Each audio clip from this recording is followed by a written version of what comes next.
Bonjour à tous, bienvenue pour cette formation HTML et CSS. Ça va être vraiment votre première formation donc initiale si vous voulez démarrer dans tout ce qui est développement web.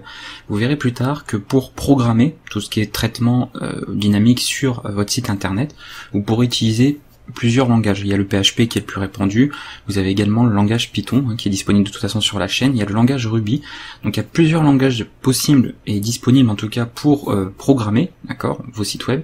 Par contre, tout ce qui est partie, et là on va le voir tout de suite, présentation et mise en page, donc la mise en forme de vos pages internet, de vos pages web, il faudra passer par deux langages informatiques. Alors j'ai bien un langage informatique, parce que ce ne sont pas des langages de programmation, que sont HTML et CSS. Donc c'est ce que je vais vous présenter ici, et faire l'intro de cette formation qui va arriver avec l'ensemble des cours.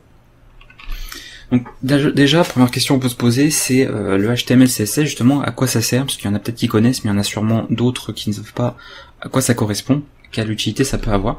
Ça permet tout simplement de créer des sites web, donc ça j'en avais parlé, vous en doutez un petit peu. Donc tous les sites sur lesquels vous naviguez, que ce soit le site de Google, le site de YouTube, mon site perso que j'ai développé, que ce soit voilà n'importe quel site internet qui commence par 3W ou alors par HTTP, HTTPS, ce genre de choses, est un site web, d'accord, il est disponible sur le web. Alors je vais pas revenir sur la différence entre le web et internet, je l'ai expliqué dans d'autres vidéos, donc après si vous vous posez la question, vous pourrez toujours le demander dans les commentaires, mais ça permet tout simplement voilà de créer des sites web à l'aide de ces deux langages informatiques. Donc on utilise pour représenter les pages, d'accord, c'est ce qui va permettre de représenter, de faire le format en fait de données pour représenter les pages, ça va être le HTML, d'accord, c'est ce langage là qu'on va utiliser. Pour tout ce qui est design, mais on va revenir de toute façon dessus après, on va utiliser le fameux CSS, et on aura également, donc sur une autre formation avec un autre, là un langage de programmation en plus, vous verrez que vous pourrez développer des applications beaucoup plus dynamiques, beaucoup plus riches, avec notamment le JavaScript, que l'on abrège en JS. Donc ça par contre, ce sera où c'est déjà disponible, encore une fois selon le moment où vous regardez cette vidéo, sur la chaîne vous avez du coup une formation au JavaScript. Donc du coup, pour résumer ce que j'ai dit, le HTML c'est vraiment pour le fond, d'accord, de votre page web. C'est vraiment le contenu, d'accord, les informations, ce genre de choses. Donc on dit HTML puisque c'est un abrégé pardon pour Hypertext Markup Language, d'accord. Sa version initiale date de 93, donc c'est pas tout jeune, mine de rien. C'est pas quelque chose qui est récent, et donc ça existe depuis un moment. Ça a même existé de toute façon, vous allez voir, avant CSS, c'est-à-dire qu'au début on s'intéressait vraiment qu'au contenu. On voulait transmettre de l'information, diffuser de l'information au public, donc il suffisait d'organiser tout ça avec tout simplement le contenu, d'accord. Donc le contenu c'est vraiment l'information, c'est les données, c'est ce genre de choses là. Du coup il y a plusieurs contenus qui sont développés bien évidemment au fil des années, puisque on a l'informatique qui s'est modernisée, les technologies aussi, le matériel, tout ça, donc ça a permis d'avoir des choses de plus en plus, on va dire, un peu plus modernes, un peu plus riches. Donc on a commencé évidemment par des textes, on a eu des liens, des listes, des tableaux, les tableaux pour permettre d'ordonner tout un tas d'informations. On a des formulaires de saisie, ça je pense que vous avez l'habitude avec les formulaires, hein, si tout ce qui est administratif ou autre, vous voyez qu'il y a des formulaires un petit peu à droite à gauche, quand vous vous inscrivez sur un site, vous passez par un formulaire, ce genre de choses. On a maintenant tout ce qui est média, de plus en plus, hein, donc l'affichage d'images, de sons, de vidéos, hein. Par exemple ici vous êtes sur YouTube, et bien vous êtes sur un média vidéo, d'accord, donc ça utilise justement le HTML, et on a aussi des intégrations externes, et ça on en parlera de toute façon au cours de la formation, donc c'est l'intégration par exemple de lecteurs, ce genre de choses qu'on peut retrouver plus tard. Le CSS, du coup, lui, c'est vraiment pour la forme, d'accord. Il sert vraiment à ça. C'est-à-dire que le contenu doit déjà être impeccable à la base, d'accord. Il doit déjà parfaitement conçu, parfaitement produit, en fait, d'accord. Parfaitement écrit, parfaitement formaté. Et à partir de là, avec le CSS, on va faire la mise en forme de nos pages. Donc c'est vraiment pour ça. CSS, c'est pour Cascading Style Sheets, d'accord. Donc vous voyez que c'est arrivé en 96, c'est-à-dire 3 ans après le HTML. Donc c'est arrivé que plus tard. C'est que plus tard qu'on s'est dit, bah tiens, que ça pourrait être sympa quand même de mettre un peu en forme nos pages, plutôt que d'avoir juste du texte noir sur un fond blanc. Donc grâce à ça on a pu introduire pas mal de petites choses, et c'est vraiment, donc, comme je vous l'ai dit de toute façon, pour la présentation d'une page, donc ce qu'on appelle en général le design, d'accord. Faire le design d'un site web, ça va se faire avec CSS. Du coup on retrouve tout un tas de propriétés, c'est-à-dire sur lesquelles on va pouvoir intervenir. Donc je vous ai dit par exemple qu'on allait pouvoir jouer sur les couleurs, ça évitera par exemple d'avoir toujours du texte noir sur fond blanc.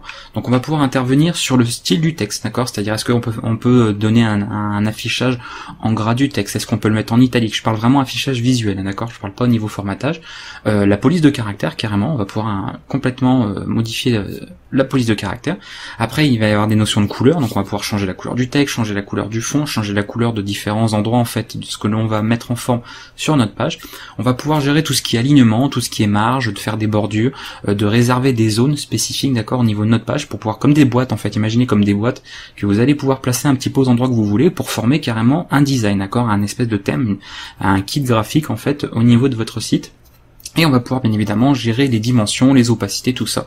Parce que voilà, si vous voulez un site par exemple qui occupe toute la largeur d'un écran, ou si vous voulez qu'il occupe que la moitié, ce genre de choses. Également un site qui soit responsive, c'est-à-dire qui s'adapte en fait en fonction de la taille de l'écran. C'est-à-dire que si vous êtes sur un PC, il s'affiche en grand, si vous êtes sur une tablette un peu plus petit, et si vous êtes sur un smartphone, il s'adapte également. Donc ça s'appelle du responsive design. On le verra justement dans des tutos ou directement dans la formation ici au niveau de HTML et CSS. Donc c'est évidemment prévu, c'est des choses maintenant que l'on fait régulièrement. Voilà pour CSS, pour HTML. Vous savez un petit peu plus maintenant en quoi ça consiste. Du coup, ce que vous allez apprendre, parce que ça c'est la question souvent qu'on me dit, mais du coup, à quoi ça va me servir en fait HTML, CSS, qu'est-ce que je vais apprendre avec ça, surtout dans cette formation. Déjà, vous allez apprendre à définir un contenu, comme j'ai mis, sémantiquement correct.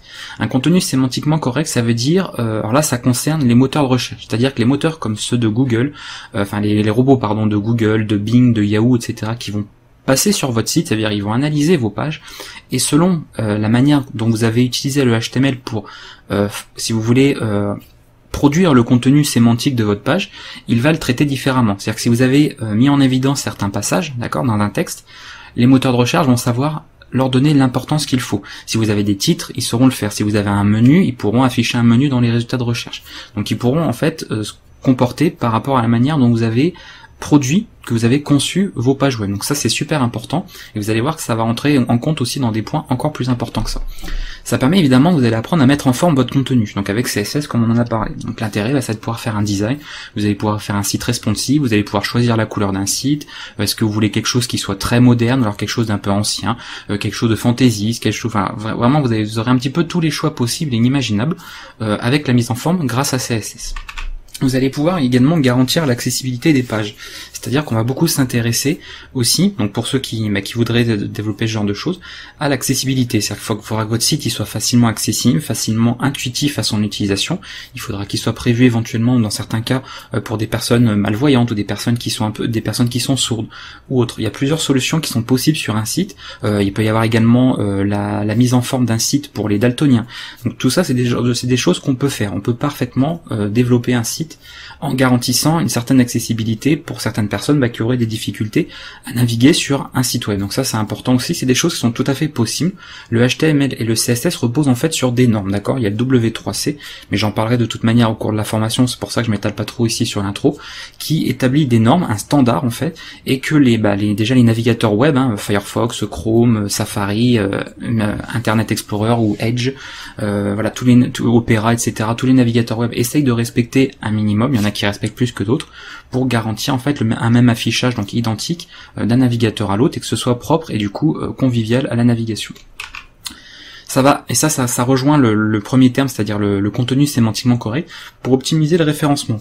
L'intérêt d'un site web, quand vous l'avez développé, qu'il est en ligne, c'est qu'il se fasse connaître, ça paraît logique, c'est qu'il soit visible, qu'il soit visité par un maximum de personnes qui génèrent du trafic, un trafic entrant, c'est-à-dire des gens qui depuis une source, donc ça peut être un moteur de recherche, depuis quelqu'un qui a donné un lien sur un forum, un autre site, arrive sur votre site web.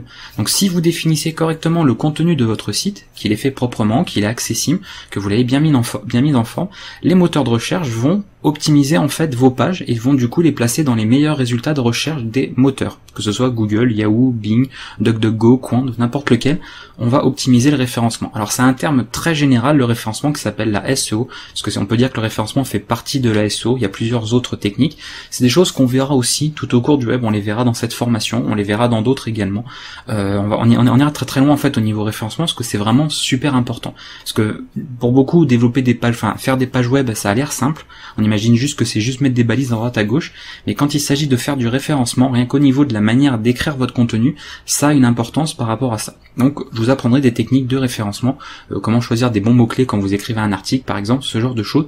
C'est des petits exercices que je vous proposerai, des petites choses que vous allez apprendre pour vraiment optimiser le référencement de vos pages, puisque ça a évidemment tout son intérêt quand vous faites un site web, qu'il soit un maximum visible. Et on a bien évidemment le fait de pouvoir offrir une bonne expérience en fait d'accord à l'utilisateur, c'est-à-dire qu'il puisse naviguer sur un bon site. Ça peut être également un site complètement en fait où il peut être immergé dans une espèce d'expérience un peu j'ai envie de dire originale. Ça peut être par exemple un paysage dans lequel il peut naviguer, etc. On n'est pas obligé d'imaginer un site par exemple avec juste du texte, des articles, tout ça. Ça peut être un site sous forme de comme si vous voyagez en fait. C'est vous arrivez dans certaines pages, il y a des représentations graphiques assez riches et la personne peut vraiment naviguer sur ce site, avoir l'impression de voyager. On peut faire par exemple une visite d'intérieur d'une maison via un site web où la personne peut visiter une maison en 360 degrés. Il y a vraiment beaucoup de choses possibles. Donc toujours sur la base de HTML, CSS pour concevoir des pages et après avec d'autres choses qui vont pouvoir être ajoutées, notamment comme je l'ai dit tout à l'heure, le JavaScript pour enrichir vos contenus, parce que vous verrez que JavaScript va permettre de faire des choses beaucoup plus dynamiques, beaucoup plus modernes aussi, mais part évidemment de la base qui est HTML, CSS. Dans tous les cas, ça vous pouvez pas vous en passer, c'est vraiment le point de départ. Le point de départ en web, c'est HTML, CSS. Après, vous pouvez partir sur du PHP, du Python, du JavaScript, et une fois que vous avez ce gros bagage-là, vous pouvez développer absolument tout et n'importe quoi en ce qui concerne les sites web, donc c'est plutôt sympa. Voilà, donc du coup, écoutez, si vous êtes partant, donc ce qu'il faut savoir, mais ça je fais juste un petit rappel, mais bon, vous le savez, hein, pour ceux qui ont l'habitude de la chaîne, mais je parle surtout à ceux qui débarquent, le cours est progressif, c'est-à-dire que si vous pensez que vous serez pas capable de suivre ces vidéos, que c'est trop compliqué pour vous, que vous êtes trop vieux, comme des fois on peut l'entendre, ce genre de choses, c'est comme toutes les autres formations que je propose, c'est accessible aux plus grands des débutants, et après on va vraiment très loin, c'est-à-dire que c'est pas parce que vous êtes débutant au départ pour certains, que du coup on se contente juste de la base, et puis après on s'arrête là, et puis c'est tout. Non, on part vraiment de rien du tout, de la base, mais après on va très loin. C'est-à-dire qu'on va dans des choses très complexes, très techniques.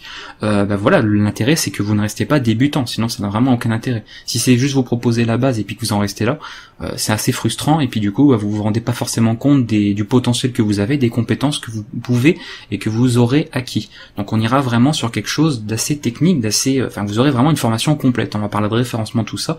Donc vous allez voir beaucoup de choses en fait en une seule formation déjà, et vous aurez surtout un très bon niveau. Vous serez capable de concevoir des vrais sites internet, des vrais sites web, des vraies applications web, donc c'est vraiment intéressant. Donc c'est un cours progressif, il est disponible pour tout le monde, il est à la portée de tout le monde, ça je le dis et je le redis, il y a personne qui peut être dénigré ou personne qui peut être mis en handicap, en situation de handicap par rapport à ce cours, c'est vraiment accessible pour tout le monde. À la base, parce que vous savez que c'est pour certains que c'est une formation que je suis en train de réenregistrer, d'accord, de mettre à jour. Avant, j'avais parlé de proposer un PDF à la fin de l'ancienne formation, mais là, comme vous savez que c'est assez long à faire, parce que s'il faut reprendre toutes les balises HTML et tout ce qu'il y a dans les deux langages, ça fait énormément de travail à faire avant de pouvoir publier en fait un PDF. Donc là, pour cette nouvelle formation, pour ces réenregistrements, je propose en fait de faire un PDF qui va être maintenu à jour au fil des séances. Comme ça, moi, ce sera plus pratique pour moi. En plus, j'avais déjà beaucoup travaillé sur ce que j'avais fait pour l'ancienne formation. Donc là, j'ai pas mal de choses qui sont déjà prêtes. Comme ça, à chaque nouvelle séance, en fait, vous aurez un PDF avec un peu plus de choses dedans. Et à la fin de la formation, quand elle sera terminée, au niveau du cours, je parle pas au niveau des tutos qui vont être après, je vais en parler, vous aurez vraiment quelque chose de très complet qui pourra vous servir de livre, de pense-bête, quelque chose qui pourra vous accompagner un petit peu partout quand vous développerez vos sites web. Du coup, justement, j'en ai parlé. Comme pour beaucoup de formations sur la chaîne, pour ceux qui connaissent, vous êtes sur une playlist, d'accord, qui est le cours HTML, CSS. Faut savoir qu'il y a une autre playlist en parallèle qui est pour les tutos. Et il y en aura d'ailleurs une après pour autre chose, mais je vais en parler ensuite.